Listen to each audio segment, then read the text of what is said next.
All right. Yo, yo, yo. At ito't nandito kami sa kalagitnaan ng karagatan ngayon. Yan, makikita nyo, napakadilim. Tapos ito isa'y may maliwanag na ilaw. Ayan po ay oil rig. Tapos dito sa kabila naman, nakasunod sa amin yung isang barko. Ayan.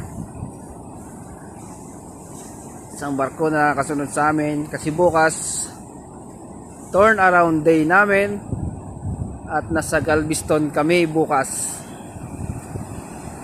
Ayan ang kaganapan sa gabi sa kalagitnaan ng karagatan.